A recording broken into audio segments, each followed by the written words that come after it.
Good evening. Call the special meeting of the Ames City Council for Tuesday, September 17th to order. Welcome, Council, everybody. We have one item on the consent. Is there any questions for staff on consent? Otherwise, entertain a motion to approve consent. Move consent. Second. Thank you. Listen, roll call. Aye. Aye. Aye. Aye. Aye. Aye. Thank you. All right. We'll move on to the primary focus set tonight, and that is the workshop for a downtown master plan city council input. As council's aware, in concert with Ames Main Street, they have contracted with a consultant to do some master planning for the downtown area, and they're engaging with a number of focus groups, and Sam Stagg has been kind of my point of contact, and we've discussed, I think it'd be good for city council to give input, so I sent out some information, or sent out some questions for you to think about over the weekend. And so we're going to turn this over to Sam, and then Sam, you can introduce who's there with you, and then get started.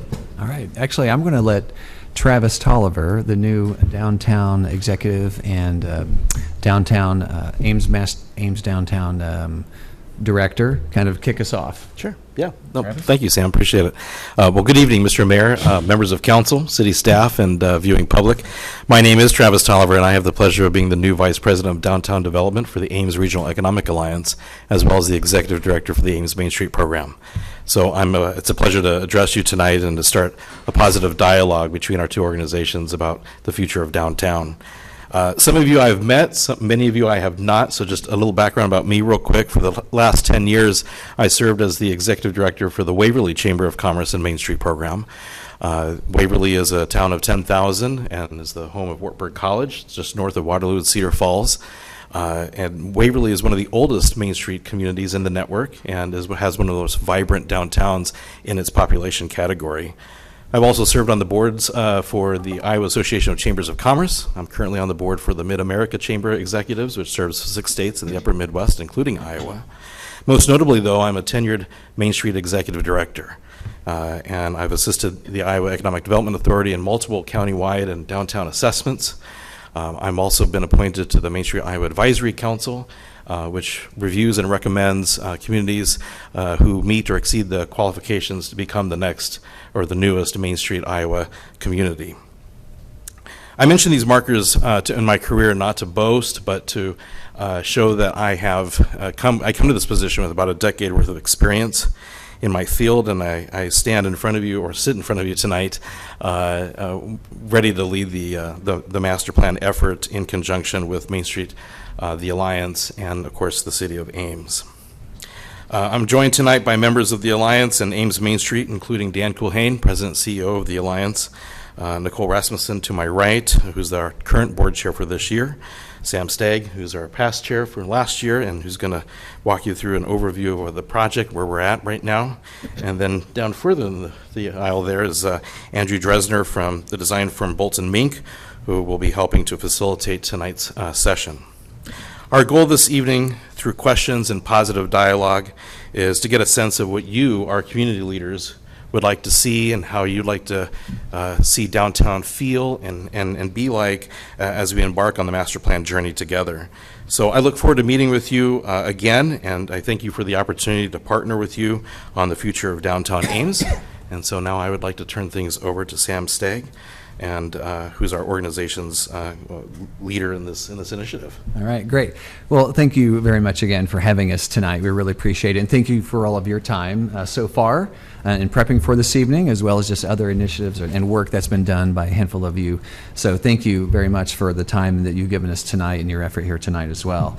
So we're excited to be in front of you, and we're excited about the efforts that we've been putting into this. I say we, there's quite a few folks involved in this and organizations. The Ames Economic Development Commission has been part and parcel.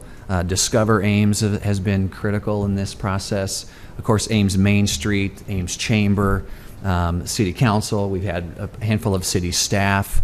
Kelly Diekman, Brian Phillips have been very helpful in this process. And we think that what we think will help this be successful, the catalyst will be this collaborative effort of all these different groups. And so you being the council is one of those critical groups that will help make this be a successful planning process, as well as then the culmination of working out the plan to what we want to see downtown become as the center and heart of Ames.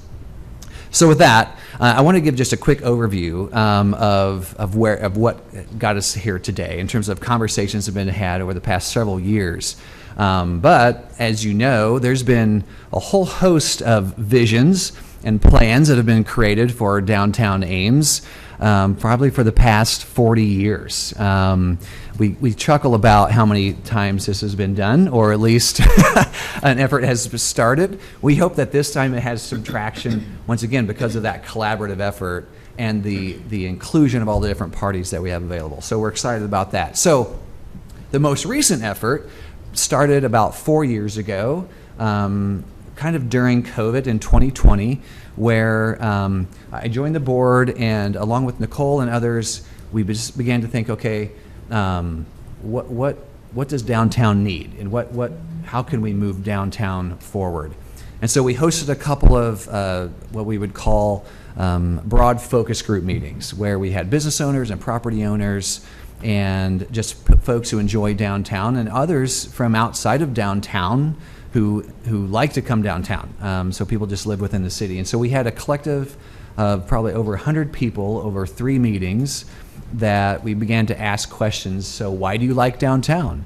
Why is your business based downtown? And what would you like to see the vision of downtown become? So those are just some general questions. So those translated into creating an ad hoc committee on the Ames Main Street board, where we begin to have discussions about, if you recall, the way we coined it then was the next big thing. And we actually had a presentation to you guys as council, and that was right around the time when Mr. Mayor came to one of our board meetings and said, "Hey guys, what is the next big thing?" And it was very timely, because we had a lot of these conversations, these focus group meetings, and we began to feel like the energy swell around, okay, let's begin to put some real ideas to what downtown could be.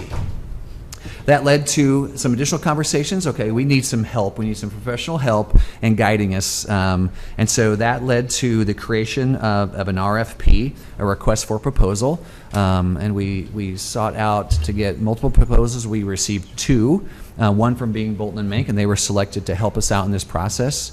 And Andrew's going to give a quick overview of who they are and their history. So I won't spend time on that. But then as the process developed, we wanted to create a vision for for the vision of downtown. I'm just going to read that. It's the vision statement of Ames Downtown, and thusly the master plan. So downtown Ames aspires to be a unique and vibrant destination to live, work, and play. As a historic focal point, downtown Ames will serve as the hub of art, culture, retail, and entertainment for the entire Ames community. So that's our vision. The focus area of the master plan is threefold: enhance the gathering spaces in the downtown district, create a stronger sense of downtown ambiance, and then encourage downtown residential and commercial development opportunities. So that's what's leading and guiding this process, and that has been our vision and just starting point for every conversation that we've had. So that captures the broad framework of what we're trying to capture here tonight. And so at this point, I'm going to turn it over to Andrew, and he'll provide some overview of the planning process, intended outcomes, and begin to ask some questions about the vision for downtown. Andrew? Great. Thank you, Sam. And thank you very much for having me here tonight. It's very much a pleasure to both be working with folks at the table as well as you. My name is Andrew Dresner. I work for Bolton and Mank. Bolton Mank is an engineering, planning, and design firm of about 1,000 employees, thereabouts. We have offices around Iowa, Minnesota, Colorado, and the Carolinas. I'm here today with my colleague Josh Shields, who some of you may know. I work together closely with Josh up in Minneapolis. My background, just real briefly, is as urban designer and architect.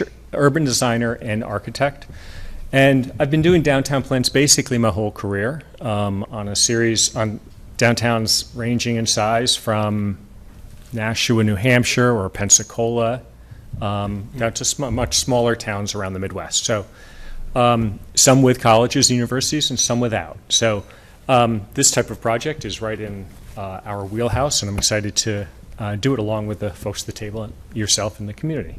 So that's a little bit about me. Just a few slides here, and then we will get into the discussion. So context, we're talking about downtown. You all know where downtown is, basically the area from Grand to Duff, 6th down to the tracks. Now, technically, downtown extends down to Lincoln Way, but for the focus of our work here will be the area north of the tracks, the area that most people generally consider downtown. So Sam talked about, or used the term, the next big thing, or what is next for downtown. Just a word about that. We see our job as not necessarily defining the one next big thing for downtown, but rather to define what it can be and to put some structure around it in terms of the context of the place and how downtown works in relationship to other parts of the city and in relationship to the residents of the city. So we think about it in terms of some of these questions. These are the kind of the bigger questions, not necessarily the ones we're asking you to discuss. But how can downtown Ames figure more prominently into the overall quality of life of its citizens and the economy of the city? Geographically, downtown's small. They tend to be small, but they play that outsized role in the community. They tend to be the heart, the identity of the community. And we always look for ways to how downtowns can figure more prominently into the overall quality of life of a community. So we'll be asking throughout this process what is missing in downtown and what would propel downtown to its next level, to another level. Downtowns and cities are in a constant state of evolution. They are constantly changing.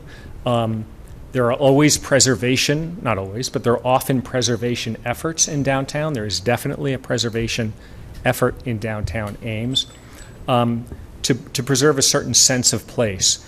And I believe that downtowns need to encourage evolution in order to preserve that sense of place. So preservation and growth are not in tension with each other. Don't need to be in tension with each other, I should say. So we believe that to be most successful, downtown should be a place for all. That's not necessarily a new idea. Sam talked about that. Downtown should support a variety of well-connected experiences, activities, attractions, uses, and places. And this little cartoon here just demonstrates one of the ways in which we think of downtowns. They're best when they are for everyone. So we think about a day in the life of downtown as one in which many people experience it many different ways. Sometimes those experiences intersect, sometimes they don't. But people come to downtown, they need to be able to come to downtown a variety of ways, whether it's by foot, by car, by transit, by bike, or maybe they are already downtown. They need to be able to move around downtown in a comfortable way. They need to have a series of experiences in a series of places and a series of buildings downtown. And in some ways, downtown works that way, and we want to nurture that. We also think of downtowns or places in a series of systems. So just as one's body has a series of systems, whether it's the neurological system or the vascular system, a downtown or a city is the same way. And the three that we tend to focus on are the uses, the spaces, and the connections. For city staff, they might think of these as land use, parks and open space, and transportation. The same thing. But those are different systems in the city, and they all need to work well and be strong. But more importantly, they need to work well together. They need to sit on top of each other and amplify each other's strengths, if you will. After understanding the systems, we will identify a series of initiative areas within the downtown. The initiative areas are geographically located places within downtown. They aren't necessarily individual singular projects. They tend to be places where private investments and public investments come together to create something greater than the sum of their parts, okay? So when we talk about the next big thing, one of these initiatives may be the next big thing, or maybe there's a project within one of these initiatives that is the next big thing. But this is the overall structure of downtown and will be the structure of the plan. So the process that we're going through is one of which we collect, I call it both soft data and hard data. The hard data is economic data, it's about infrastructure, it's numbers, it's data, it's things like that. Soft data is talking to people, understanding from the steering committee, the goals of downtown, outreach to focus groups, and discussions with you. Okay, so we bring those two things together to create the plan. The process is going to be overall maybe 6 months. We're a couple months into it, so we're not talking about a year-long process necessarily. And we're in the opening parts of it. I have here just a couple of the initial observations that we've made so far. So first of all, there is a lot of development potential downtown. There are parking lots that can be absorbed into buildings. There are buildings that are vacant. There are some blighted buildings that are ready for the properties that are ready for their next life. So there is a lot of development potential, and there's plenty of infrastructure to serve that development potential. Secondly, the ingredients for a great urban neighborhood are almost all there. The only thing that's missing is the people, like the housing, which is interesting because in many downtowns, they don't have the grocery store, they don't have the restaurants. They might have the people, but they don't have the other pieces. You kind of have the reverse. You've got a grocery store, you've got a lot. It's a great place to live. Grocery store, library, employment opportunities, restaurants, public spaces, civic services. So you've got the ingredients there. Hospitality, entertainment, and event venues are curiously missing from downtown. Often downtowns have some event venues. They often have a hotel. I know there used to be a hotel here. So just by observation, I conclude they're curiously missing here. The arrival experience for many into downtown is a little abrupt and disjointed, and maybe even disorienting, particularly if you're a visitor coming into downtown from the south. You cross the tracks; it's very abrupt. You're not. It's not as welcoming as I believe it can be and should be. Coming from the north, it's a little different. It's a little, it's a softer approach, and that's important because Ames has a lot of people who are visiting. A lot of people mostly because of the university.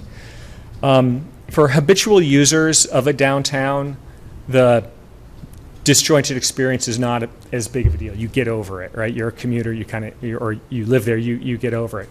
But for the visitor, that's a big deal. And I know Travis is he has a background in hospitality, so he understands really well what it means to greet a visitor, make sure they have a comfortable experience, and make sure they know where to go so they can have a comfortable time when they are here.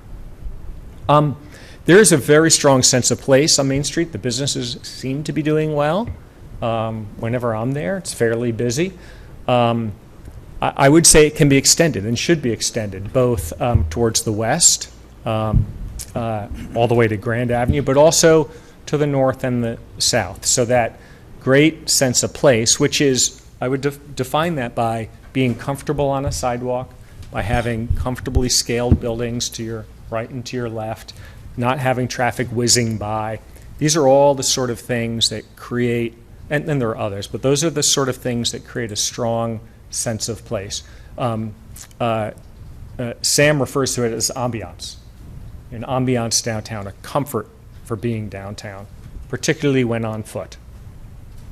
And that's related to the final observation, pretty simple, that downtown, you can have more than one great place, right? I mean, I think the postcard, the image of downtown is Main Street, and it's really good. And now is the time, I think, for downtown to get the second great place, maybe the third great place, so that downtown is not thought of just as Main Street. And it's the right time to do this process. Interest rates will start to drop soon. I'm not a prognosticator, but they will. They'll be dropping a quarter or an eighth of a point in the next 6 months, I think. Construction costs, which were pretty crazy the past 3 years, are starting to stabilize. The retail apocalypse that we used to talk about before the pandemic and then a little bit into the pandemic has somewhat subsided. So it's, by all indications, we'll be entering another positive real estate economic cycle. So it's the right time to do this. It's precisely the sun is rising, and downtown Ames is doing well. So it's a good time to be doing this. So these are just some of the early observations that we've made early in the process. And with that, I'd like to turn it over to some discussion. I believe you received an email with these 2 questions. And this really is the open discussion for the rest of the evening. We preface this with in a few sentences. If it takes more than a few sentences, that's okay. But the first question really, and Mayor, if I should kick it off, I'm happy to do it. The first question. Well, I prefer that you have a council. I have a lot of things written down, but I think I'd like to hear from council first. Well, in terms of facilitating the question, shall I? Oh, yeah, go ahead. Kick it off? Yes, Sure. yes. Okay, I got some neat answer. Yeah. So, in a few sentences or more, that's okay. How would you like to describe downtown Ames in 10 years from now? That's roughly the horizon of this plan. In 10 years from now, what would you and what do you believe your community would like to experience? What would you like to see? What sort of places would you like to you and your community to experience? In a sense, what do you see as downtown's future? So, it'd be best to just kind of go across the. And you can, if you're not quite ready, you can pass and we'll come back to you. I have prepared. You have I've prepared written my notes. notes. All right. And in fact, the only thing is it's going to sound really canned. That's right? okay. So in 10 years, downtown will be an area that all Ames residents see as the heart of the community, an active and walkable entertainment area where our history is honored and our future is secured through vibrant local businesses and creative housing opportunities in both new and historic buildings. Can you tell I've done visioning Yes, before? I like it. Covered a lot of bases there, Gloria. That's great. I crammed it all into one sentence, Sam, but it was a long one. Can you reread that for us then? You really want to hear it again? I do. Yes. I want to hear it again. Yeah. Absolutely. In 10 years, downtown will be an area that all Ames residents see as the heart of the community, an active and walkable entertainment area where our history is honored and our future is secured through vibrant local businesses and creative housing opportunities in both new and historic buildings. I'd be happy to share that with you.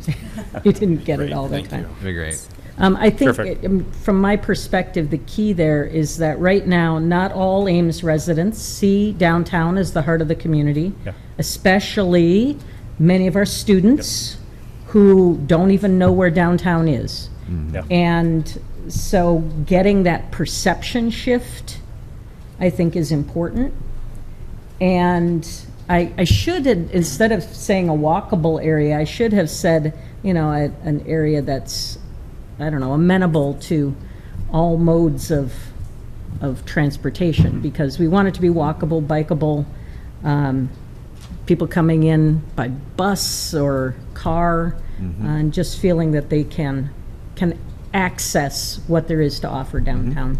Walkable is the common denominator. Regardless of how one gets to downtown, everyone becomes a pedestrian.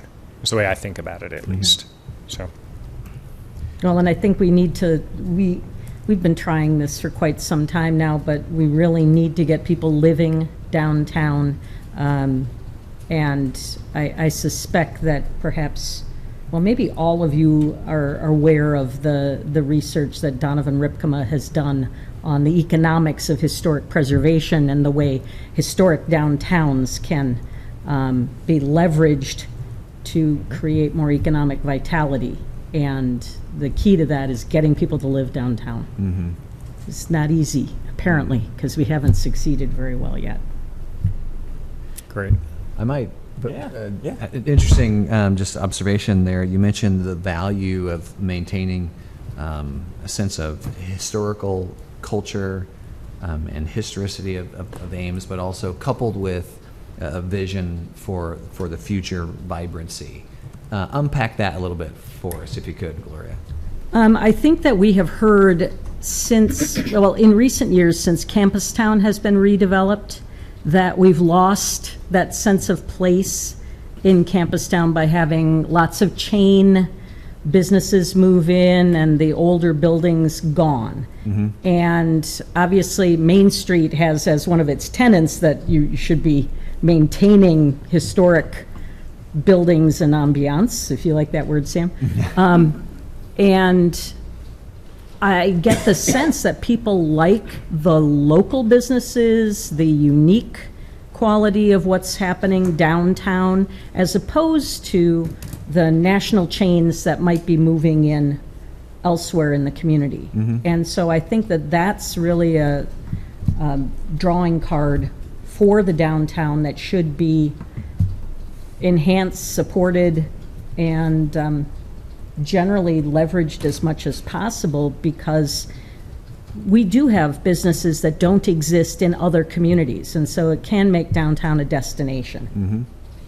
Yeah, I like what you said there, the notion of creating a sense of place and as a destination. Those are great qualities to maintain. Yeah, and how that ties to the historical nature, I think there's definitely some things to make sure we maintain and connect there. But that notion of future vibrancy that also would incorporate a sense of newness, I think, is also valuable in your statement there too, Gloria. Yeah, and I think that we have some opportunities in buildings that are not currently being used. I think of the Rehab Tribune building. Great opportunity for an entertainment venue that is new to the downtown, but it's also using a historic building. But then we also have the opportunity to redevelop in some areas of the downtown to create new housing opportunities and new entertainment and shopping chances for different owners. I mean, we have some great linchpins downtown in the owners of businesses and buildings, but we could attract new blood and expand even more. Right. Good. Excellent. Something else I want to just build on, so that you said, Gloria, about the economic impact of having folks living downtown. Just a fun fact for everybody on the dais that on the average, I'm sure this number probably needs to be updated, but on the average, for each person that lives downtown generates around $30,000 a year of economic impact. So if you think about each person, now if you, on the average, an apartment holds 2.5 people, and so if you take a look at those numbers and you multiply that by the number of units that you have of living space in downtown, that adds up pretty quickly. And so that's a great point to make as far as the housing is concerned, and having that built into a vision for downtown. I might just speak to that as well. Andrew, you mentioned in one of the focus group meetings that we had over the past couple of several weeks here, there's a statistic that measured the quantity of people living in downtowns. Could you offer that stat, or the typical downtown has X amount of people living in it? It's not uncommon, and I think it would be a reasonable benchmark for to look at roughly 5% of a city's population living within the downtown. Okay, I think that's a reasonable target and benchmark for downtown Ames.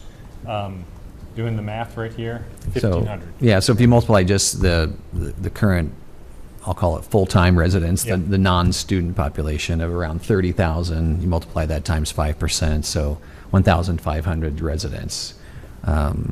We may have 200 to 300 in that boundary that we've discussed. So we're, to Gloria, you raise a good point, we're drastically short of the captive audience of people who live downtown. Yeah. Yeah. And the nice thing is that we're living in a time right now when urban living has kind of regenerated again. And so there's a couple generations of people that are really enjoying the idea of living downtown and being able to be next to the places that they shop and the parks that they visit and those kinds of things. So it's actually a really great time to have that housing back in downtown. Can you, it seems to me it's a little bit of chicken and the egg syndrome. In your experience, to unpack what Travis just said, what all is necessary? What are the necessary ingredients to attract people downtown? You know, what, for example, if you had 1,500 people, that's a good data point. What are they expecting to be provided or offered? It's not just a place to live, I presume, but there's other things. What have you seen, or what is studies From the say? resident, a downtown resident's perspective? Yeah. For example, I mean, this is extreme. If you had, in a downtown area, you had a one retail outlet and one place to buy coffee and 1,500 people, it wouldn't be very... Right. Right. So there's got to be some kind of a mix. Can you explain that, a little bit? Without getting, I don't want to try to get into details or get in the weeds. I'm just kind of curious what you have seen to kind of build upon what Sam and Travis talked about. Well, backing up just a little bit, one of the things I've seen is that downtown neighborhoods aren't just for one type of person. So like it's easy to think, new graduates or young professionals want to live downtown, and then it's true, they do. But a downtown like Ames is like, it would be appealing for some seniors who see walking as exercise, right? Who see, who might be living north of 6th Street right now, but want to stay, close to their church or synagogue or what have you.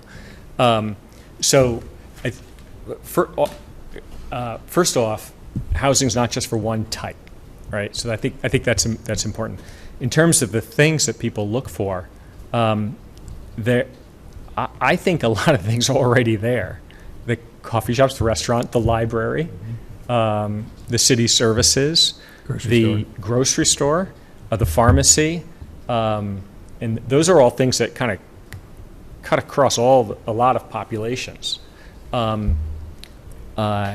Transit connections as a hub, because not everyone owns a car.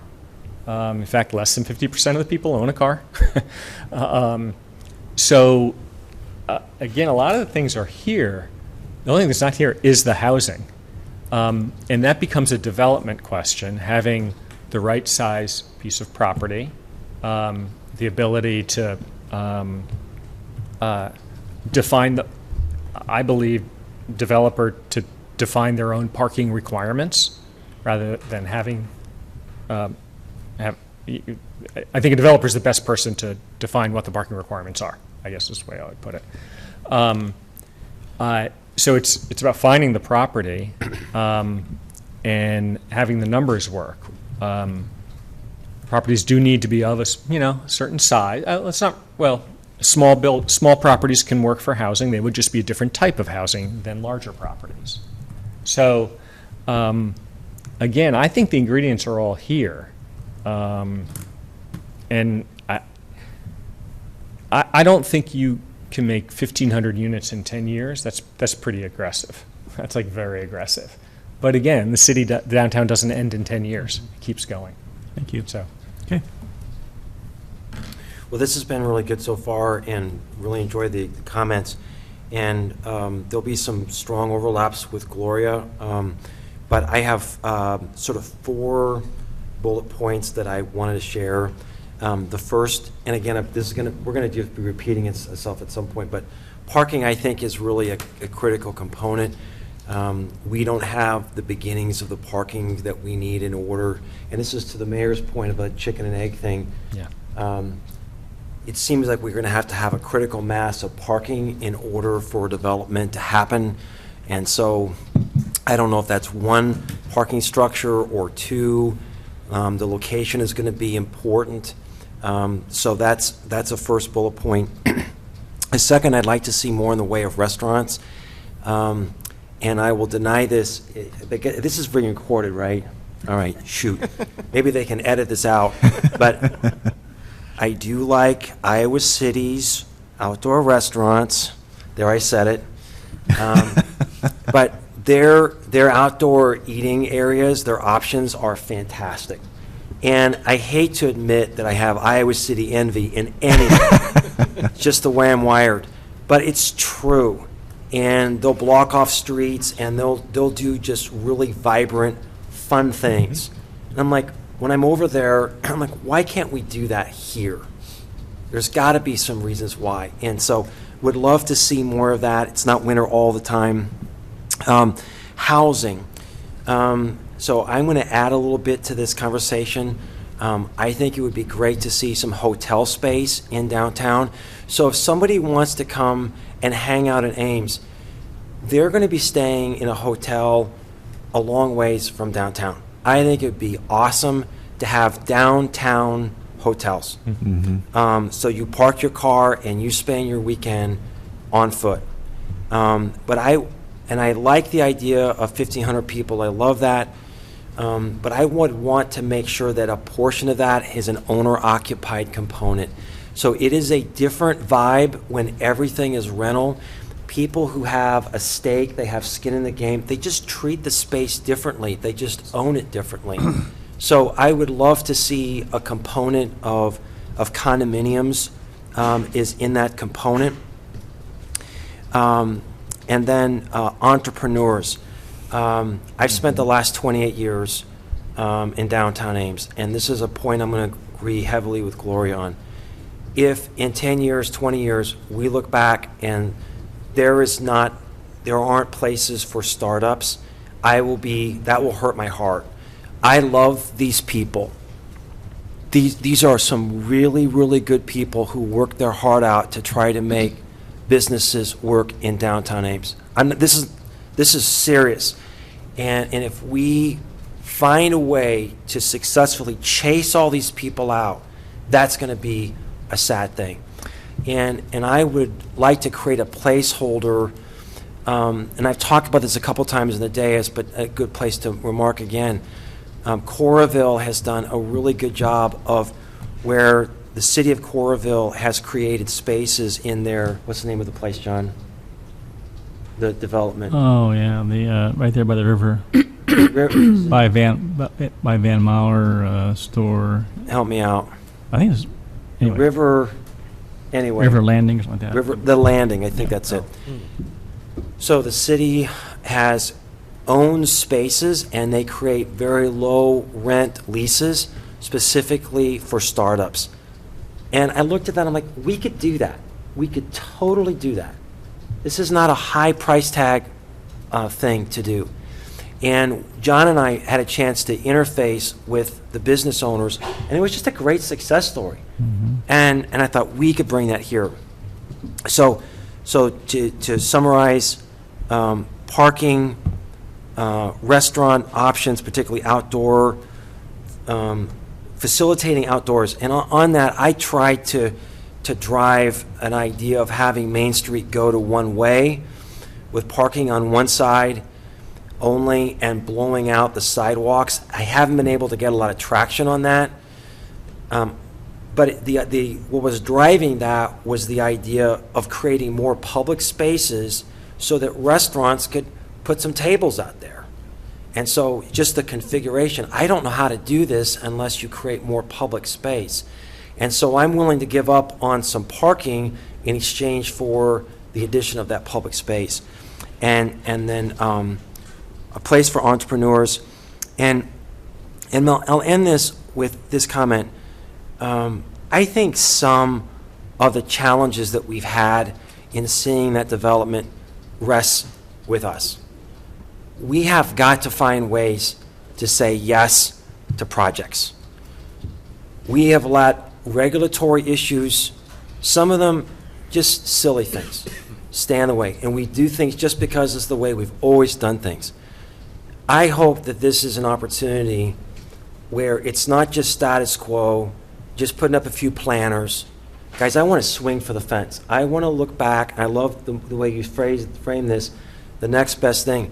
I want to look back on this and say this council did something unique.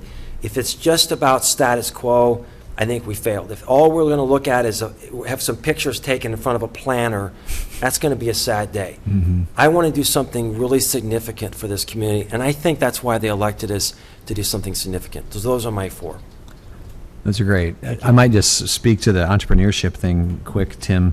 Iowa State University and the College of Business, and as well as the organization that promotes entrepreneurship, ran by Judy Isles and also David Spalding, is one of the most recognized institutions and decorated institutions for startups and entrepreneurship in the nation. So I think there's a really interesting opportunity to cross paths and do some collaboration with that group to promote that. So that's. So I teach in the entrepreneurship program. One of the things I teach. Oh, there you go. And so my students, I work with the senior capstone class, and one of their tasks, they have to go out and figure out what the rents are going to be for their startup. I make them go out and get actual numbers for this. Yeah. And it's shocking for them, the real world task of figuring out how do I finance a startup where I have a brick and mortar location. And so I just love the idea, and I love the fact you connected this with Iowa State. That'd be awesome.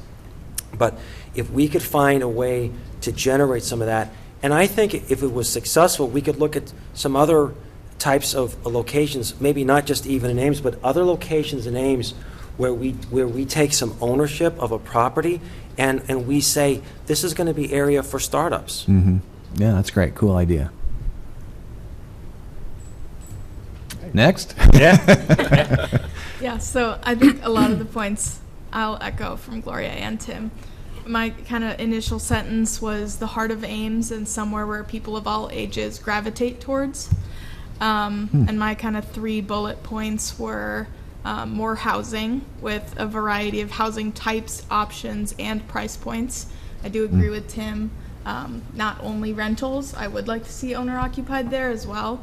And especially maybe a variety of housing, or like entry-level homes or townhomes or duplexes or something like that, that could be available at a lower price point. And then I had more restaurant and dining options as well, both for a quick lunch, people around the area that want to hop in somewhere or eat outside, or more formal places. And then I think we have a good job of this already, but places with activities.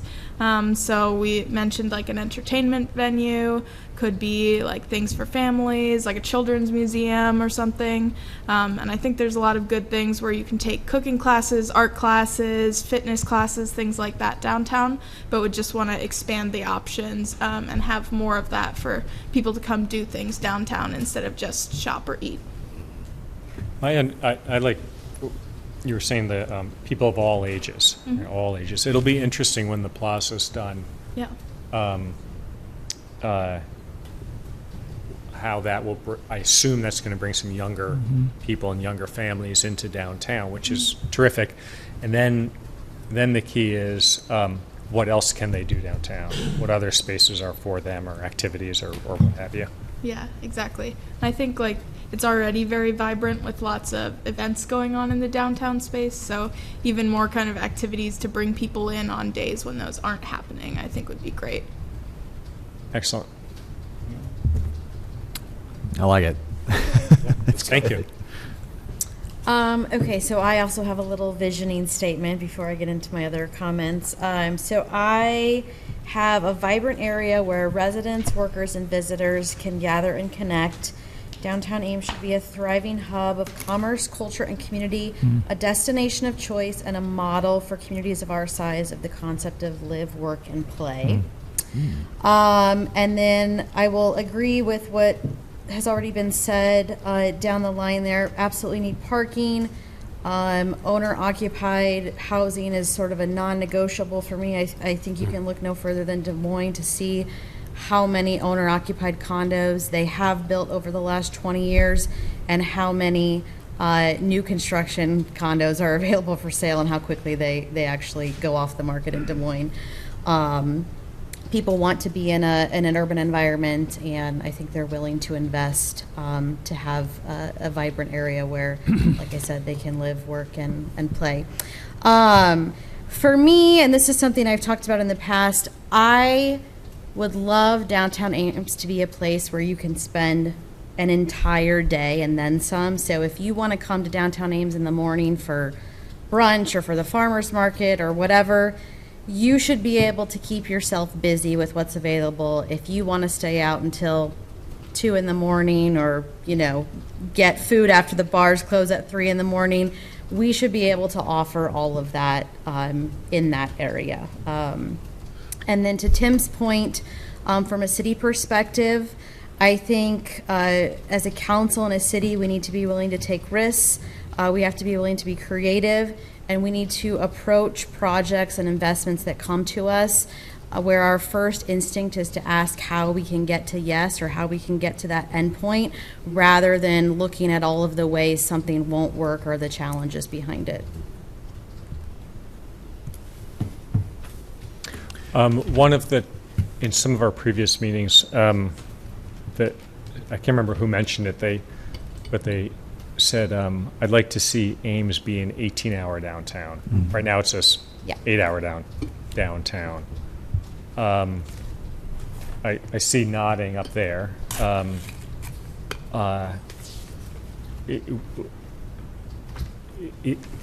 Something like that, an 18-hour downtown is a viable thing. It becomes a place where where entertainment uses mix with a range of housing opportunities, mix with hospitality, mix with restaurants and public spaces. It does often, 18-hour downtowns require different things from city services that other parts of the city don't require. So I think it's great. It brings a different type of economy to the city, and I sense there's going to be support for that. So we'll likely work towards that. If I could just add, I think the piece you left out is retail. Retail. And I think that I understand the dynamics of someone staying open past 5. I get that. You have people having to work longer hours, but if people are working 8 to 5 and retailers are closing at 5 or 5:30, I'm not being critical. No, it's just trying to think about dynamism comes from people coming downtown to do their errands, to do some shopping, to do other things, and it's pretty. My observation is if you have closed signs and then an open sign and closed, or it's just dark, it just gives you a different perspective. So I would just add to the 18-hour, and I had written that down too. 18-hour, maybe it's 14. I don't know. The point is that right. I think that would kind of create some additional energy of people coming down for other reasons. Maybe they're not coming down to eat, but they want to shop. They want to do errands. Mm-hmm. And I think Fairway is a great draw, for that. And there are some businesses that are open, so I don't want to criticize all the businesses. It's just, it is a challenge. I get it. There's an operational and a cost factor that goes into that. And maybe, again, I got a second chicken and the egg. We're going to have a whole dozen up here. But the point is that what comes first, essentially. So. Yeah. Well, and just to talk to your point there, I think the additional challenge too is that if there were more people living in downtown, or if there was a hotel in downtown, that would help feed that point to stay open later for retailers. So.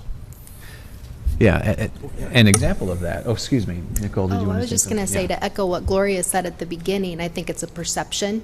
So again, you do need to create some of those hotels, some of those living spaces, but it goes back to creating, as part of our master plan, not only the things, but how do you change that perception that drive those things, which becomes that chicken and egg, but you have to have that as part of the plan, not separate. Yeah, and I say we, Dan Culhane and his group with the Alliance and their team led a group to Fargo, North Dakota, the last week, and they're a self-proclaimed 18 to 20 hour downtown, and so it's real. It happens. Now they're a little bit larger MSA than we are, but we were walking around at night, and bars are open, restaurants open. I got an ice cream at 10 o'clock at night. I mean, it was great. So it's a lot of fun to have that range of opportunities late at night. So one point I want to just put a point in, but for those businesses who have staff that are serving you ice cream, for our retail staff, it is very difficult for them to find housing in Ames. So and I have sort of an experiment that I do. It's an informal survey. As I talk with people who work in retail in Ames, as I get to know them, I'm curious, do you live in Ames? And the vast majority of the people in these roles are not able to find housing. They would love to find housing here. So as we think about economic development, as a council, we've got to keep our eye on the prize here. Housing, housing, housing. We can't make what you just said happen unless we're able to create more housing. Yeah, there's a lot of factors that need to be considered, obviously. Yeah, that's right. Okay, My turn. you're up. So I didn't do a whole phrase, but I echo many of the things that others have already said. And one piece was the whole destination thing, that I want, when people come to Ames, to be able to say, oh, you don't want to leave without going downtown. That whatever that thing is, there are already things that I do that with at Iowa State, that I say, oh, well, this is the place you want to go before you leave. And I want our downtown to have that kind of a reputation. That's great. For being the place that you've got to get to before you leave here. Most of my reflections were actually around that live, work, play piece. That's what I was thinking about with downtown. And so with that, reflects a lot of what's already been said. A variety of housing options, which has already been talked about. But also being a model for some of the things that the council has said that they care about. For instance, an increasing number of young people do care about climate action. So making sure that we have facilities or using products or solar panels or whatever might help young people to feel like, oh yeah, that's the kind of place I want to live, where they care about these things. Even when I think about my own children that live in other cities, those are the kinds of places that they choose to live, is where they care about those kinds of issues. And so thinking about, are there some development pieces that can model that type of a downtown area where they are caring about climate action. And of course, we do want to think about affordability, but we've already talked about that. In terms of the working piece, I'll echo what was said about an incubator. In talking with some young people that graduate and then choose to live in Ankeny or Des Moines, part of it is that they can't find the other things that they would like to do here. Part of it is that they do have an idea for a business startup, or they're an artist that wants to rent a small space where they can keep their supplies and be able to do their art. So thinking about, are there ways to create those venues for small businesses that are just starting, whether you're the local candle maker of very fragrant candles, or whether you are an artist looking for space, but then also, where can those things be marketed throughout the year? Perhaps a little fair area. Philadelphia has a huge one, but there are smaller ones in other cities that are just places where you rent a booth, and those are opportunities to begin your business and to expand your business. In terms of the play, more thinking about making sure that we're thinking about all cultures, And that's with restaurants and things too, that when we look at Iowa State, and maybe it's just me, but I think about, and I ask this question when we do Welcome Fest, what would make this the place that you wanted to stay after you graduate? And I think we will want to pay attention to the variety of cultures that come to Iowa State, and how do we make all of those groups also feel comfortable here? So moving away from maybe that mainstream way of thinking about what's it mean to be, to have something for everybody, but also thinking about culture in addition to age and ability and those kinds of things. So those would be some of my observations. Good, great stuff. Thanks, Anita. Yeah, I think everything that I would have said has I been know. said. I think it's sort of. I just, yeah, some thoughts as people were talking. You know, I definitely support the concept. I mean, I think Ames downtown is vibrant already. I love it. I've been working downtown for 22 years at Wheatsfield now. We just had our 50th anniversary Hey, congrats. this year. As a downtown business, we've been downtown the whole time. So, I think it's great. So continuing what we've got, right, and that sort of vibrancy, adding more entertainment and retail options. The idea of being open later and on Sundays has always struck me. So my working day is Tuesday through Saturday, and so Sunday, Monday I have off, and I go to try to go shopping, and it's like, oh no. And so I would love to see, and I get it though, it's as an employer, it is tricky to find enough staff to cover all the hours that you'd want to be open in a day, and being guaranteed enough business to justify it. You know, that's where we need the hotel, residential options. You know, I would like to see those be as affordable as we can, but sometimes when you're renovating these spaces, and then having nice condos, the premiums you can get there too, you know, it's going to be hard to get affordable living downtown, I think. I think we can talk about getting it on the periphery, but like in newly renovated downtown spaces, it would be hard to be able to keep those at a range that would be anything close to affordable, I think. So that's maybe more in the challenge category. And then the sort of the authenticity. Like, I think we talked about that with small businesses, with startups, the funky parts we like about really vibrant shopping districts. Those, you know, and asking like, how can you replicate authenticity?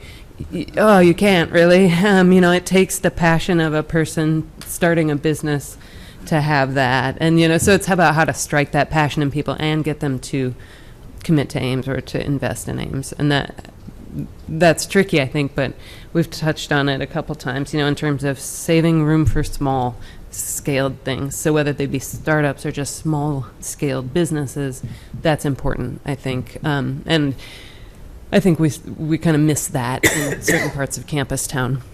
The other challenge is getting students away from campus. I mean, they all, you know, it's very insular over there, and they have a beautiful campus. Why would you want to leave a park like that? You know, it's gorgeous. But to find ways to draw them out, to draw them downtown, once they get here, I think they will like it. And the ones that I've talked to do like it.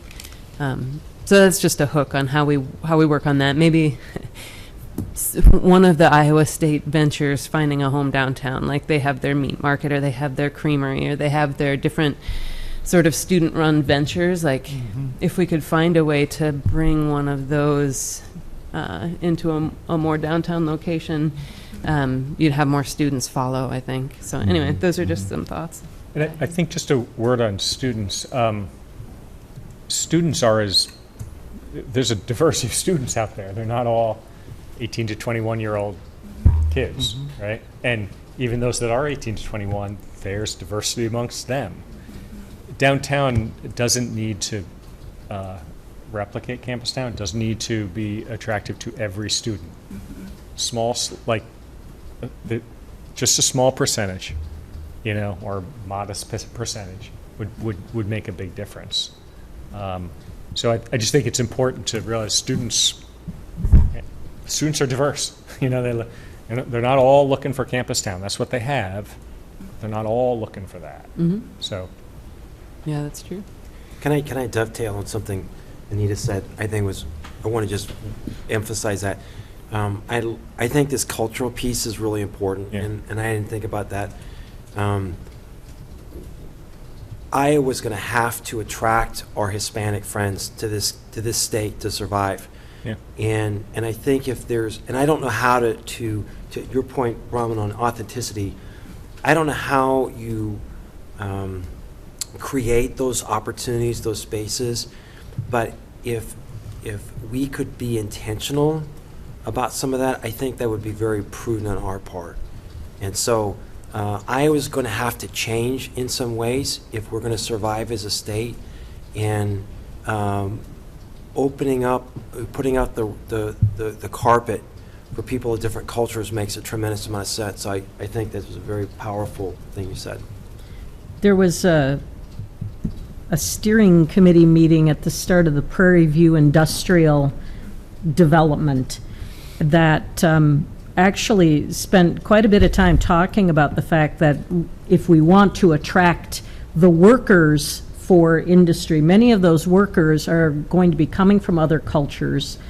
And even if they aren't coming from other cultures, if we consider that Ames has not had a good track record of providing things like hair services for African American hair. I mean, just those basic needs for everyday life to diversify the food options and the personal care options and the clothing options that people might want to see was that was a big focus of the discussion, because the workforce that we hope to attract is going to be ever more diverse. And if you want downtown Ames to be the heart of your community, and that's where we are able to lift up all cultures. And so not just through events, but through commerce as well. So I agree with that. Good points. Can you go back to your map? I want to just share some thoughts I had too. Here? Yeah, I guess that would work. I really appreciate the fact that the title of the study is Downtown, Not Main Street. And and it's not because Bronwyn's on council, but I think that we're missing an opportunity to expand the western border all the way over to pick up Wheatsfield and that area, because I think that Main Street, as it wraps around, is a perfect connection. It goes over Grand. We have the benefit of an underpass. So you can get over there. It's very pedestrian friendly. People go very slow around there because it's got some, tight curves. And then I think to the east, and maybe this is included, but I'm not sure, but Bandshell Park. And then the area around that, and then going down to Lincoln Way, and maybe even pushing a little farther south on Lincoln Way, because I think that whole area could be a real, an engine, which would include, is it Colorado Junction, whatever it's called, that's got the donut place, the Orange Leaf, that area. There is so much opportunity, I think, to really, because I'm not hearing people say it's just Main Street and Fifth Street. So I'm just trying to challenge or push a little bit. So, like Gloria, I just wrote a statement, and actually, I'm really energized. This is thrilling to hear. I think there's a lot of convergence here amongst council. But I just wrote that in 10 years, the vision that you've quoted is fully accomplished, with all residents, including students, enjoying all downtown has to offer and sees it as the epicenter of the community, and they experience diverse year-round festivals, events, and celebrations. And I mean year-round, including January and February.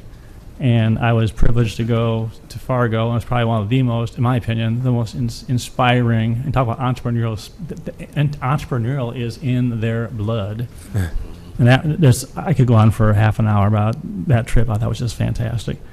But I see also seeing a stronger healthy, prosperous future where business owners want to invest, residents want to live, visitors want to experience.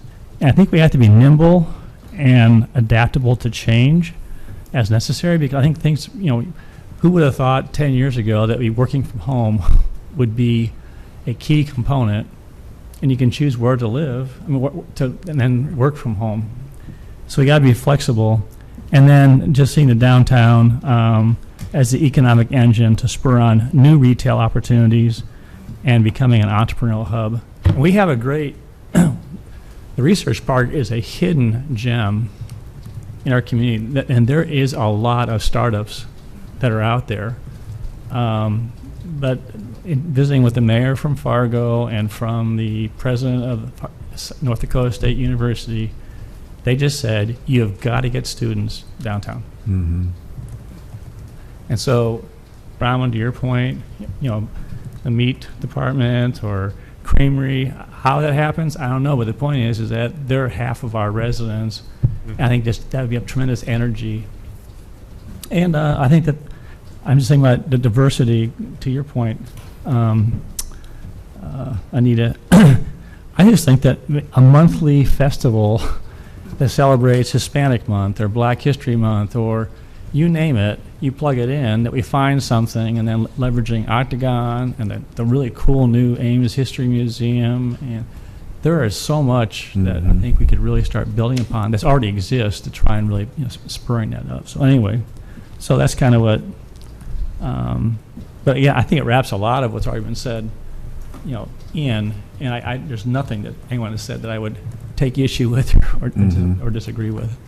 I might just add to some of your comments about the larger context and the map that we were looking at. One of the challenges that we've given to Bolton and Mink is to think about some of the things that are in the works right now in what I would consider the Ames center, city center, right? Like this whole map right here, a little bit where the yellow arrows are at, might be considered the city center. So we have the link that is under discussion right now. Sci-Town is in discussion. The Aquatic Center is turning dirt, and we're going to start to see things coming out of the ground. Campus Town, ISU proper, you mentioned the band shell, John. There's a lot of really cool spaces further down on the east side. I don't know if you've seen the Ice House, Story Construction. Mike Esposette owned the Ice House, which is a really great potential music venue. So we challenged Bolton and Mink to think about how those really interesting activities that are going on and things that are getting built and considered, how can those influence this master plan? But then also, how could this master plan potentially influence those? And we're not sure how that synergy works just yet, but I think there is a larger vision that's being created for city center, and let's not ignore that. Let's really leverage some of those things. Now, that's a much larger, grander vision beyond maybe the 10 years, but we are seeing some things turn, and we want those to influence what we're doing here. So that I'm glad you mentioned that, John. That reminded me of that larger context that we are considering. Yeah, and your end product is not going to be a detailed construction documents ready to start breaking ground. It's Right. just basically thinking about conceptually, correct? That's correct. Right. Maybe That's correct. I should ask instead of tell. No, that's correct. That's right, yeah. But I just think seeing how that might influence it, but I just think that, I think the band shell park Yeah. is a gem. I think the plaza next across the street will be a gem in particular for winter activities and festivals. In fact, it was interesting, quick side note, in Fargo, they started talking about how can they celebrate, because everyone talks about how bad winter is up there. And they created this thing called Frostiville. Instead of festival, it's Frostiville. Frostiville. And it started out as a weekend. It's now grown into a 6-week-long celebration. They have everything from outdoor ping pong in the middle of winter to you name it. But the point is, they just celebrate it. Yeah. And it has really just taken off. And so it's just thinking differently, to your point, Amber, why not? Why can't we do that? Why can't we try things differently to just get, and I think that will build upon us. So anyway. Good stuff. I like it. Let's move to the second question, which is right here. Do you have any concerns as we embark on this planning process on future plan implementation and ways in which to collaborate to overcome them? I'll just start with So- John one, Yeah. go backwards. Concerns? I got all of them. Concerns Sure. that you may have? Well, I think, so some of them are embedded in some of what we talked about. So again, keeping spaces for small scale things or startup things, that's both a goal and something I think we need to watch for and make sure we are proactive about doing, because I think we lost that in Campus Town a bit. Some of the funkier small scale stuff fled from Campus Town, and so we heard about that. So we don't want to replicate that. Also, I think we have there's a lot of plans, a lot of master planning type things, a lot of, so like a way that we stick with this process and make measurable progress towards it once it becomes its final version. Like I always like to make sure, that we have ways to measure and check off progress on this plan or any plan that we're going to do, so that they don't just go by the wayside. So that's something I think that I think we've already heard too. But so keeping it active, keeping it live once we come up with it. What else? I think there are competing interests. We can't pretend that we can make everyone happy, right?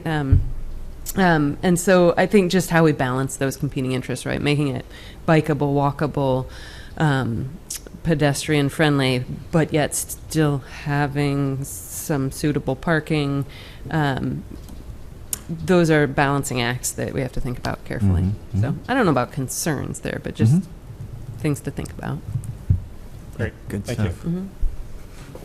And I Concerns, would Anita? agree with those. What I was thinking about is, again, the idea of something for everyone is actually really challenging to think about. How do you make that happen? So, again, although that's something I hope that we'll keep in mind, figuring out what that looks like and how to implement that, I feel like is still a challenge. And so that ended up on that list.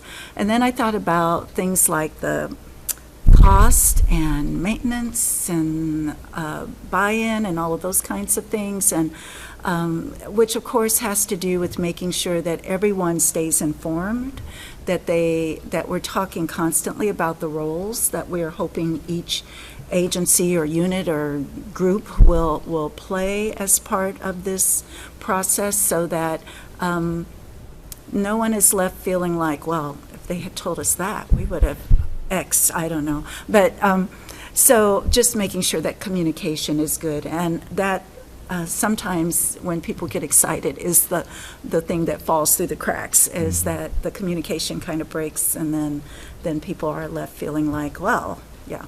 So those would be my couple of comments. Thank you. I'm a very impatient person, so my concern is always timing. Everyone laughs because they know that's true. So I sort of cringe when I hear plans, because I probably have a little bit of trauma from past plans that take at an incredibly long time and then don't really end up seemingly going anywhere, or only small parts of it are actually implemented. And so I realize that there's a process, but I would like to see things happening. I would like for the city to be pushed so that we can be responsive and not hopefully get bogged down in the weeds of things. So Okay. I'm glad you're impatient. That's good. That's good. Yep. So my two You gotta going play with your mark. yeah, Yep. going with similar line to Anita, but just getting public input on this. And I especially want to make sure we get that from stakeholders not already involved in downtown. Especially reaching out to like marginalized communities, students, families, older people. people with accessibility challenges, want to make sure that we get that variety of input and not kind of make the decisions in a silo. And then my second one would be how we fund a lot of these investments. I know like some of the other districts that I've toured have done like SMID districts or other creative ways to fund things, but with our city budgets becoming more and more restrained by the Iowa legislature, I think creative financing is going to be a concern and a challenge we have to address. Great. Thank you. This is going to dovetail a lot, but one of the things we'll have to think through as a council is how we envision the buildings that are currently in our downtown area. So some of these areas, some of these buildings have historic value and others really don't. I work in a building downtown that has very little historical significance. I'd be happy to see it torn down. And so I think we need to have an honest, sort of robust conversation, because that's going to impact our options. So if we take the approach that nothing can come down, then it's going to be very difficult for really any of these conversations to be had, because there aren't many vacant spaces around. So we're going to have some conversations about what does it look like to respect our history and yet see some robust redevelopment.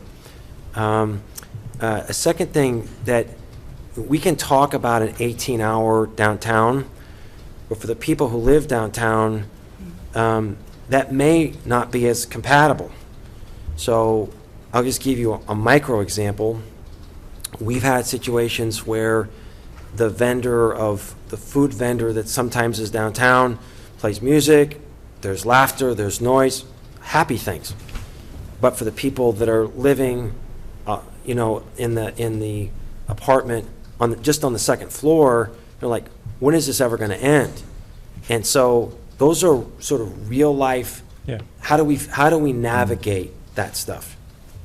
And I'm going to dovetail a bit on what Rachel said. I appreciate your comment on the finances. There's a backdrop to all of this conversation that is going to start framing a lot of our city council meetings going forward, and Rachel hit it squarely, is that the issue of the way in which the state government is looking at trying to micromanage every single town in Iowa in their budget. And so it is more important than ever that we build our tax base.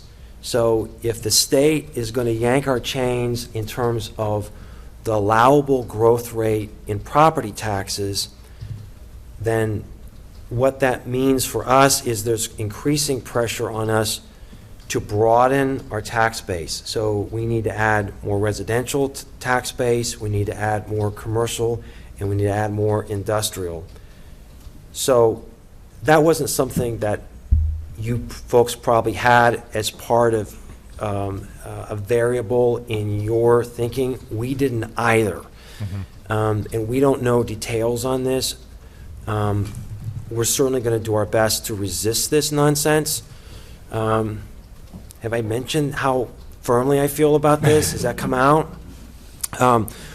But if we can't stop this, and we're going to live in sort of this heavy-handed, draconian environment, then we can't just sort of stick our head in the sand. We have to figure out how we respond. And so there's a critical value, because we can't provide the city services, the library, the police, fire, parks and rec, unless we have the flexibility on our revenue side. And that's the problem with the legislatures. They're only focused on one half of the equation. These people still think we have to provide services. And so I'm looking at this project not just in the scenario of making a cool downtown. I'm looking at it from the perspective, I want Steve, when he does his budget, to have money to work with. That's really important to me. So there's sort of another framework that has been layered on to this for me. Appreciate that. Thank you. So I don't disagree with things that have been said. I will follow up on what Tim just said and maybe take it to another logical step. If we do create an 18-hour downtown and city services need to be shifted and put into play in different ways for more hours, then that financing also becomes an issue that we maybe haven't anticipated previously because we haven't had an 18-hour downtown or a 7-day-a-week downtown. For me, one of the challenges is believing that this plan will have legs and that it will actually carry on for 10 years. Those of us who have been on council for the last 10 years have, as Amber said, seen many plans come, and I don't know that they actually go, they just kind of languish. And I think that we have seen multiple visioning processes from Main Street, and we've seen a lot of excitement about various projects, and we've put money into different things that are kind of flash in the pan. I'm thinking of thousands of dollars for the lights on the buildings downtown, which is a great idea, but I don't know what's going on with those. You know, that it's like they were a great idea for a while, but now are they still a great idea or aren't they? If we have the continuity within the board and with our new director, who's, I hope, going to be with us for quite a while, there's more of an opportunity for that kind of consistency and the sorts of things that Anita mentioned to happen, to have consistent messaging and to have continuous messaging throughout the 10 years that, or 15, however long we think the plan should be in operation. But if we have too much turnover in the leadership, both of the Main Street Board and the Alliance itself, then we risk having this plan go the way of other plans. And I think that I at least would like to feel that it is a plan that will be used and that we can do that checking off that Bronwyn mentioned, to see that there's progress. Because one of the other things that has been challenging with the turnover in leadership over the years is that there hasn't always been a very good accounting of where the money goes, what it's being used for, and I'm not insinuating that there is anything nefarious there, but when you have turnover, things get lost in the process. And so continuity, to me, is the thing that could lead to success in this case, and making sure that the council can be confident that there's progress that's being made is going to make us more willing to invest. The other thing that comes to me as I listen to Amber is that sometimes the city process is the place where great ideas go to die, because we have a long process for many, many things to happen in this city, which generally means that the quality of what we're introducing is pretty high, but it also means that an idea that was great 8 months ago is no longer a great idea because the economy has shifted, things have changed, and the city processes have just taken so long that we haven't been able to get everything out the door. And so I think that as a city, we need to be looking at the ways we are part of the process, and we've been making an effort to try to figure out where the stumbling blocks are, what might be slowing downtown development, but we haven't been getting the kind of information that we can work with very easily. So I'm hoping that our efforts will continue to streamline the processes or at least make it easier for people to do what they need to do following the process, and clear a lot of the roadblocks out of the way so that some of these great ideas can make it from the planning stage to the implementation stage and enhance downtown. Great. Well, Great stuff. yeah, it's really good stuff. Just a couple things. I'm not, you just missed me. Oh, I'm sorry. My bad. Whoops. I want to change the word concerns to opportunities. I want to reframe this in a positive way. I just think that, and full disclosure, I can be the first person to say, well, what about this, what about this, what about this? But again, I'm getting back to Fargo. Those people basically are, let's get this thing done. We can do it. And I'm just going to say, let's do the same thing here. We can do this. Yeah, there's going to be hurdles we got to overcome. And finances are probably going to be one of them. But the point is, there's a lot of, I think, public partnerships that can go ahead. I think it was really well said by what has been already talked about. In particular, the fact is that, the energy. I do think we have to create this compelling vision that our community and the stakeholders are excited about, but that's got to continue. If it goes for this great kickoff, and then all of a sudden, in 9 months, it just starts languishing, people say, there's another one that just kind of, So I think it's going to take all of us working together. And for some reason, I think it's different this time. I think there's people in the right seats on the bus to try and get this thing moving forward. And I think that our council, as you've heard, wants to see things move forward. So we got to work together. And but I don't think anyone's naive to realize there's always going to be people who are paradigm pioneers are going to be out there, setting the vision and moving forward. And those are the ones that aren't going to be so excited about it. And so I think the opportunity is to help others who may be, nah, we don't want to do this, or why, is to give them a reason to believe in it and want to support it. And so I think that there's 7, 8 people up here that want to do that. I think we got to be the cheerleaders. We need that help, from everybody. But instead of saying, no, that won't work, we got this problem, well, why not? What do we need to do to change that? And it's going to include us as a city. It's going to include business owners. But we got to listen to the business owners. We got to listen to you have to listen to the business owners. They're the engine there, the stakeholders. So I think it's a great opportunity. I'm really excited, and I really appreciate all the feedback we got, tonight, because I think it's been outstanding. Great questions to elicit, information. So what else would you like? Can I just say one more thing on this? Sure. One just word I haven't heard tonight is the arts. And when I think about really great developments, I have to think about Dubuque and how they've created a vibrant space for art in Dubuque. And so just somewhere I just want to make sure that that's on someone's list. Really great spaces for art. That's a great point.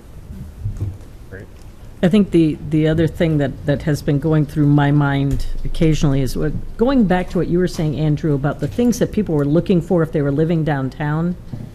We have to make it possible for people to work from home. And that means making sure that the internet downtown is functioning well. And I don't know, I haven't heard any reports on what's been happening with the downtown internet, but if people can't work when they're at home, they aren't going to live in that location, or at least they won't be happy living there. That is very true. Are there other things you'd like to ask of council while we're gathered together here tonight? I don't. I mean, these were kind of open-ended questions. You gave us a lot of really good information. There's definitely convergence, as someone used the term up there, between the ideas. There's definitely, I think there's also convergence on some of your little concerns that, looking forward. What I can tell you is that I think a good plan is one that relies on, and you guys, you talked about flash in the pan and sort of, ideas that seem great, but then maybe peter out. I think a good plan both relies on the fundamentals, but also creates fertile soil for new ideas to grow. And not everything grows successfully, I mean, not all startups make it, but you need a fertile environment that invites people to plant ideas. But there's also just fundamentals, I think, of city building that I personally often lean back on. All good downtowns have certain things, and it's sort of been that way for 2,000 years. And so I think a good plan will blend those fundamentals, but it also does challenge assumptions and bring in new ideas. So that's what we hope to bring to the process. We also hope to bring to the process big ideas, but incremental steps to get there, and a way for the downtown to grow organically while also seeing pretty significant changes. So I don't know. Those are some of the thoughts that I have sort of coming out of this discussion. So to that end, this has all been, for the most part, very abstract tonight. Yeah. And I can only stay in that sphere so long. If you have some examples of downtowns of peer level communities, like I was going online looking at Pensacola. You mentioned that, so I was flipping through Pensacola's downtown. So, but if there are examples that you think would be helpful, and maybe 2 or 3 sentences on what attribute those downtowns have that you think would be worthy. I mean, this is what we do. We think about this stuff. So I would value, 4 or 5 downtowns that you think would be worthy of our time to look at. Yeah, well, send us links. So in terms of the concrete, staying out of the abstract, I guess I'll speak specifically about Ames. We're working within a box, and you challenge us to look beyond the box. Physically, there are physical barriers to getting beyond the box. So you mentioned Grand actually does, or excuse me, Main Street does go under. So there's, but physically, the roads, particularly south of the tracks, have got to be improved. So connectivity across the tracks is really important. And I'm sure that, I can imagine that this plan will speak to different ways in which downtown can connect to the south, not just by the roads. We might be discussing overpasses. We'll be discussing different ways to treat your public spaces, so streets that can be converted into parks. I don't know if Fargo or plaza, streets that can be converted into plaza spaces at certain times of the year, as a way to expand your public realm for more uses, more times of the year. I'm pretty sure we'll take a close look at I think it's a 70-foot right-of-way of Main Street. Like, this is not abstract stuff. This is down to, it's not construction documents, but it's looking pretty specifically at ways to increase the public space, pedestrian space on Main Street. Is there an appetite for trading off a little bit of parking to get additional public space? So we'll definitely be going in that direction in this plan. Andrew, can you just review for council, just briefly, who have you talked to so far in terms of focus groups, and who else are you going to be talking to? Because I know one of the things that council was really, adamant about was just that there's a good cross section. I think Rachel, you mentioned, that also. Maybe just talk about where you're at in the, in the process, and then I just have one other. Just want to add to is that it seems to me to keep a vision going, if we can start with small, low-hanging fruit, yeah, and start getting small wins, and then start, spooling up. And if we can just stop, if we can all just change our way of thinking and not saying, well, when's the city going to do this, or when's the business owners going to do this, or when is X going to do it, but change it to, when are we going to do this? And it may mean that in one time, maybe there's going to be a more plow pushing or pulling by the city, and the next time maybe it's less. SMID was mentioned by, somebody and other things, but it's just we can't look at everybody else to do it. Mhm. It's got to be us, and we got to just think differently. And I think that's what we want to do, and I think that's what we're going to have an expectation, here in City Hall. Not that it's not here already, and then it's more or less how can we work together? Because if it comes down to, well, city, when are you going to start putting all this money in? It's just going to take a lot longer, and we got challenges. But if we can say, what are some other opportunities? But anyway, so what have you done for that was an editorial comment, sorry. So What where are you at in terms of soliciting input? And where you? Yeah, our primary input comes from the steering committee, Sam, Nicole, Travis, and beyond. That's our primary input. Sam mentioned, and maybe talk a little bit more about the input that you've had, like in the past 3 years, the listening sessions, and there's been, input before we came on board, which we've taken in as data. We also had 2 focus groups a couple weeks ago with business owners and property owners downtown. Attended, I think, there were 15, 20 people or thereabouts in each of those. So that's been the primary input that we've had so far. I guess to add to that, If you can get close. Some people have a hard time hearing in the back. That's all. in addition to the ones that he mentioned with the business owners, we also had Iowa State represented. We had developers represented. We had bankers. We had real estate. A variety of. It wasn't just one group. It wasn't just downtown business owners. We really were intentional about who we brought to those different focus groups to get that perspective. We've also talked about additionally, once we get to, I think people need something to react to.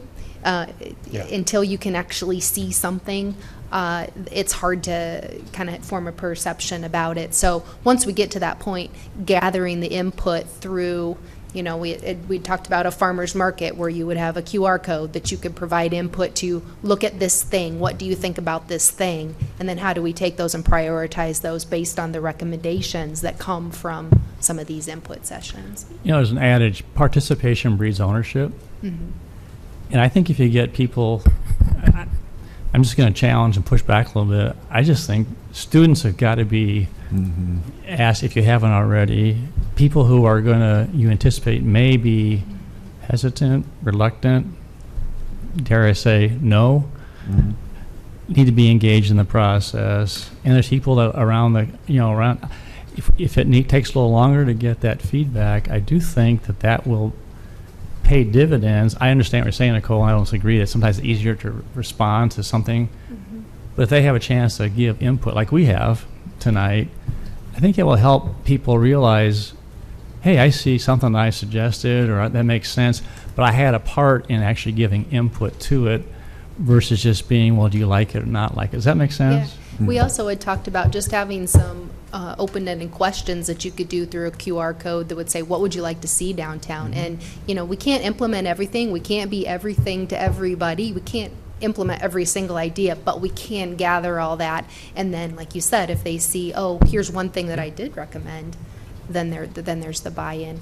I did want to comment on something Amber had said about impatient, and if anyone knows me, I'm very impatient too, and I like to see things progress. And so I guess I would add the word implementation in front of the word plan, because anything that I would see us doing, there's going to be a plan, an implementation plan, not just a plan on here's some things we could do, but more a phased approach to it. And that's what we've talked about. Sam and I have been talking about that for months, of there has to be clear steps and a phased approach so we can report back to you and gain momentum on the things that we're working on. I just want to follow up on something that you said, Nicole, about like the farmers market and QR codes.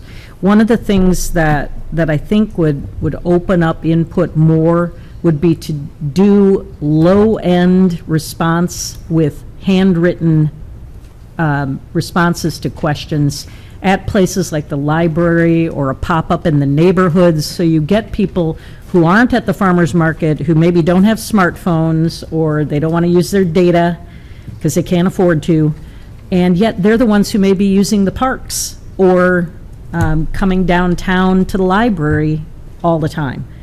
And in those efforts to engage with the underrepresented groups, we've discovered that, the higher the technology bar, the less likely many of those groups are to actually provide input.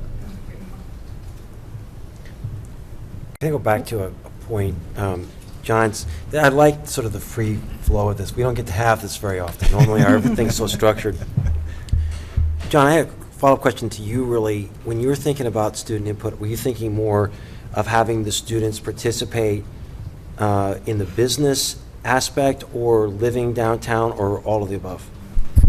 Yeah, all of the above. I think if we can get Emily has just been a really phenomenal ex officio, and she said she would have been here tonight, but there's a group called the Board of Regents that were going to be on campus, and student government was not asked to, but expected to attend a meeting with them. So she said she couldn't be here. But to talk to her and just get, a cross section of students to just maybe answer these two questions. And if I joked, I said maybe you have to take them and give them a tour first, and then ask them, because maybe they're not familiar with it. But it's not going into like trying to get 2,000 or 3,000 students. It's just trying to get another sample, segment, because I think it's really important to understand. And he says, well, I didn't really understand that it even existed. Maybe just spending 15, 20 minutes explaining what is here and what would be of interest. It's amazing, and correct me if I'm wrong, Sam, I think they said there's 70% retainage of college students in Fargo that stay in Fargo to live and work after they graduate. That just absolutely blew me. Is that correct? 70%. It was unbelievable. Maybe it was, at a minimum, it was 50%, but it was amazing. But the point is, they saw themselves being participants and loving what's going on. I think it's because they're part of that, and so we can't keep 70% of our 30,000 students every year. Well, we'd like to, but that's pretty hard to do. But the point is that it's just, I think just to get their perspective would be helpful. And maybe, Rachel, you aren't that far removed from graduation. You might have some ideas who to contact. But again, I'm not trying to make this, draw this out, but that's half our population. And, it's the reason I wanted to tease that out a little bit, and I thank you for that. So we did a city trip a number of years ago to Manhattan, Kansas. So in Manhattan, Aggieville is sort of a place where the community and the students sort of converge there.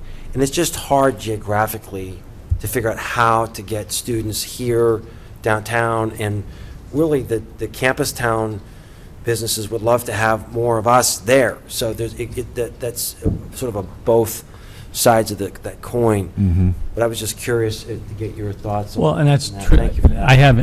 I asked about that in terms of in Fargo. They don't have a campus town and a downtown. Their downtown is really kind of the hub, the center.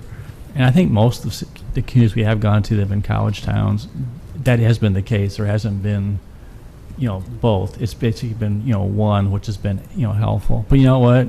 We can figure this out. We can do something, and maybe it looks a little different. But I think it'd be good to get their, their feedback. Because when I talked to them about the Octagon Art Festival, they say, "What's that?" And I explained, said, "Well, that sounds pretty awesome." So we just have a messaging, challenge in front of us. So. Yep. Yeah, Thanks. good stuff. Thank you. And I just wanted to reiterate the comments about making sure that we're getting input from the community at this point. I think we want to hear especially from people that don't currently come downtown.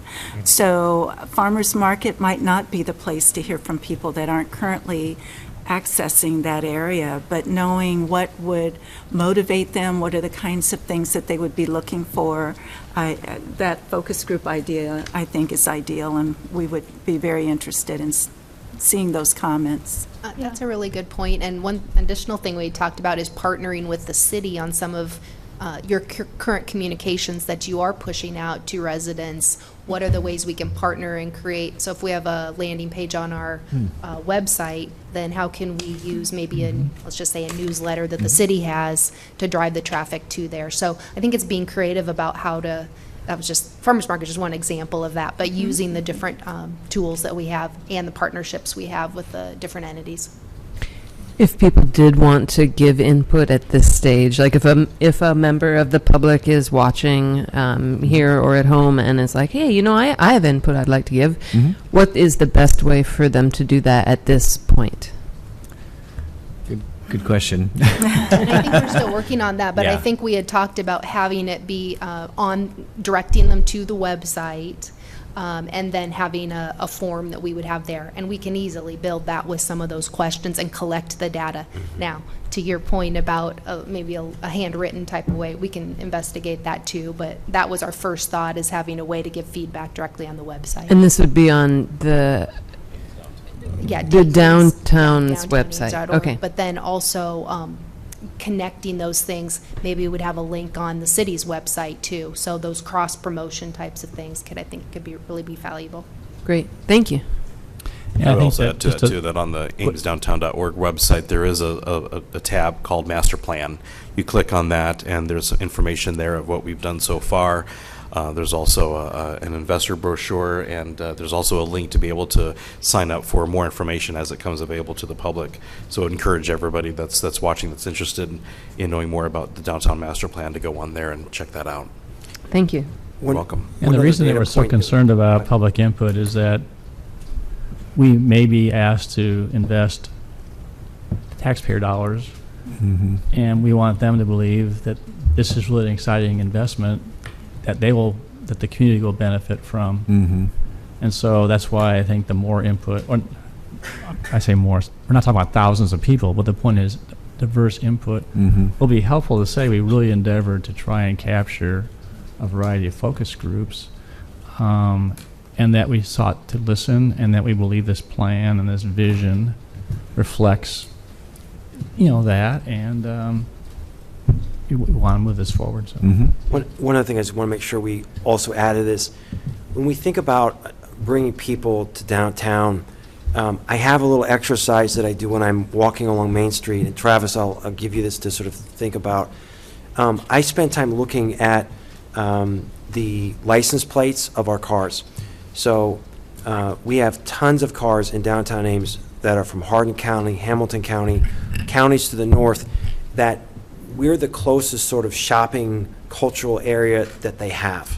And so I just want to make sure that that's noted there, that who we serve here isn't just within the footprint of even Story County. It's really to the north, and it's just amazing the number of cars I see from other counties.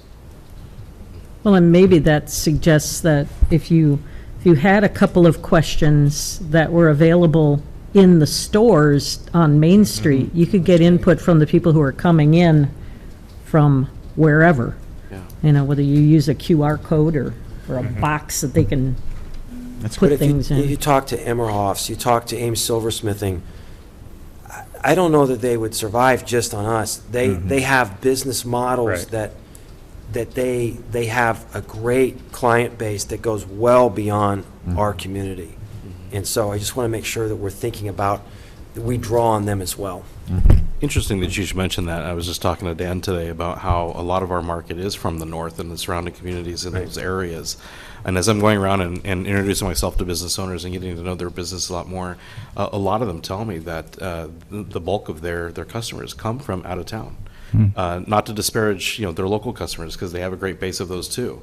But it just shows that we have a lot of visitors coming to downtown Ames and utilizing and purchasing from those businesses. So to take advantage of that is very helpful. And to Amber's point, we want to give them a reason to stay the entire day and evening and go home when it's dark outside, and not just come shop and then leave. Or perhaps stay the weekend. Even better yet. In downtown. Or actually, even more so, move here for the rest of their life. Exactly. Anything else? No? I'm pretty good. Sam? No, this has been great. Thank you all Yeah. once again for coming tonight and participating and just offering this fantastic input. And we'll take the things to heart in terms of soliciting more input from people around the city, as well as just being wary of some of the concerns as well as we walk forward. So this has been great. Travis or Nicole? I just want to thank you again for the opportunity to have this dialogue. It's been really great. I do want to mention, too, and I'll be very direct, there was a point that Gloria made about the consistency of leadership. And I know that Main Street has gone through multiple leadership roles throughout its time. This project in particular was something that Dan and I talked at great length about. And so I was hired in large part not only to run the Main Street program, but to also help lead this effort. And so that's my goal. And I can't promise you the world, but I at least look at this as 10 or 15 years of job security. But I have a passion for downtowns. I love downtown Ames. I'm getting to know the business owners. I'm getting to know the great group of people that serve on our board and that serve in the city. And I just think this partnership just has such a great opportunity and potential to grow and to expand to more what we're even probably talking about here tonight. So if that helps calm some nerves or gives you some solace, I wanted to let you know that this is where I'm heading, and we're shooting for the stars on this. I agree with Tim. I think I mentioned to Andrew early on that if we're not shooting for the Taj Mahal here, then we've already failed. Mm-hmm. And so I would love for downtown Ames to be the example in his industry of what is possible for the modern downtown destination that maybe other communities can look to and say, how did you do that in Ames? Because Ames is such a cool place. And you're right, and somebody mentioned about spending time in downtown, and if people come to ISU for the game or for another event, they want to make time to either hit downtown before or after that event so that they can experience that coolness as well. Mm-hmm. And that's one thing that we heard from Fargo is start with the coolness factor. Make downtown cool. And so I absolutely love that. So more to come, but just thank you again for your ideas and your aspirations for downtown. We share them as well, and we look forward to this continued partnership. Great. Nicole, am I anything or not? You're good. I think just finally, just the synergy that we've seen here is amazing, and thank you for your input. To hear all of you seem to be all on the same page and having the same goals was energizing, refreshing, and very exciting, and it ties into exactly what we've been trying to work on with this plan. Go back to it will be an implementation plan, and we're going to work hard to whatever the things that Andrew and his team come up with. It won't be just a list of things. We will work it into a plan. And just another example, just the buy-in, and Tim and I've talked about this quite a bit. I want to live downtown. I want a condo downtown, and so there's some things that people in my age group, it's not just students. There's a variety of different people that want those opportunities, and it's just kind of a fun and a vibrant place to be. So I not only want to help out with this, but this is where I want to live. So, You're young too, right? oh, something like that.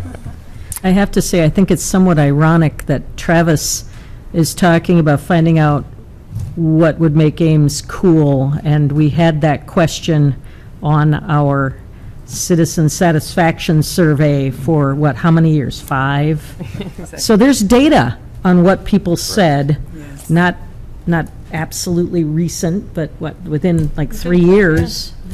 If you're interested, I'm sure Susan Gwiazda could hook you up with those insights. That'd be cool. I'll be emailing tomorrow. All right.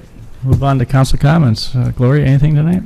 I enjoyed the discussion, and I hope that we see this plan come to fruition and make Ames even better than it already is. Yeah. Tim? I love when people live for things bigger than themselves, and so you two, this is a volunteer thing for you, and so thanks for what you're doing to invest in the future. And Travis, great to have a first opportunity to have a dialogue with you tonight. I think you're going to be a great asset for the community. And Andrew, thanks for the expertise that you bring. So we're looking forward to this. Thank you. Yeah, exciting meeting tonight. I'm excited to see where we go in the future, but nothing else for me. Thanks. Nothing for me. Nope. I echo what they said. How exciting, and looking forward to the implementation plan. Nothing else for me. Well, on a non-Main Street downtown note, we broke ground today on, and for the wastewater treatment plant. Yeah. So we had a great turnout. It was very exciting that we had quite a few people from the community that drove out there. So looking forward to that successfully completed. So with that, entertain motion to adjourn. It's adjourned. Second. Those in favor say aye. Aye. We're adjourned. Thank you. All right. Thank you.